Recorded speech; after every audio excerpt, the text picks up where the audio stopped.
ഫായിസ് കുളപ്പുറം. മുത്താലിമായിരിക്കും മരിച്ചുപോയ മോനാണ്. പേര് ഫായിസ്, വയസ്സ് 19, ദേശം കുളപ്പുറം. എൻ്റെ ഡിവിഷൻ പരിധിയിലുള്ള ഒരു വെള്ളത്തിൽ വീണിട്ടാണ് ആ കുട്ടി മരിക്കണത്. ആ മോനിക്ക് അള്ളാഹു സ്വർഗം കൊടുക്കട്ടെ, ഷഹീദിൻ്റെ കൂലി നൽകുമാറാവട്ടെ. വലിയ ആലോചന. മൂപ്പരെ ദേശത്ത് കുളപ്പുറത്ത് ഒരു സാഹിത്യോത്സവം നടന്നപ്പോൾ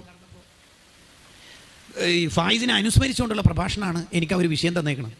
അപ്പോൾ നേരിട്ട് പരിചയമില്ലാത്തതുകൊണ്ട് ഫായിസിനെ കുറിച്ച് പഠിക്കാൻ അവിടുത്തെ ബുഖാരിയിലെ ഗുരുവര്യന്മാരെയും അതുപോലെ ഫായിസിനെ കുറിച്ചുള്ള പുസ്തകങ്ങളൊക്കെ ഒന്ന് വായിക്കാനും സമീപിക്കാനും വിചാരിച്ച് കുറഞ്ഞ സമയം കൊണ്ട് കുറച്ച് ആശയങ്ങൾ ശേഖരിച്ചു.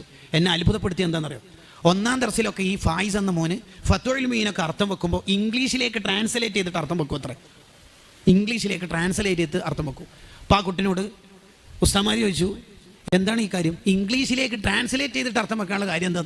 കുറച്ച് റിസ്ക് അല്ലേ? മലയാളത്തിലേക്ക് അർത്ഥം വെച്ച് അത് മനനം ചെയ്ത് ഇംഗ്ലീഷിലേക്ക് കൊണ്ടുവരിക എന്ന് പറഞ്ഞാൽ കുറച്ച് റിസ്ക് അല്ല ആദ്യകാലത്ത് പ്രത്യേകിച്ചു. അപ്പോൾ ആ കുട്ടി പറഞ്ഞത്, ഭാവിയിലെങ്ങാനും യൂറോപ്യൻ കൺട്രിയിൽ എവിടെയെങ്കിലും ദാഇയായിട്ട് പോസ്റ്റ് കിട്ടിയാൽ മഹദൂമങ്ങളെ പറഞ്ഞു കൊടുക്കണ്ടേ അവിടെ ഈ മസലൊക്കെ? അതുപോലെ ആ മോനിക്ക് നിയത്തുൽ മുഅ്മിനി ഖൈറും മിൻ അമലിഹി എന്നല്ല ഇസ്ലാം സിദ്ധാന്തിക്കണത്.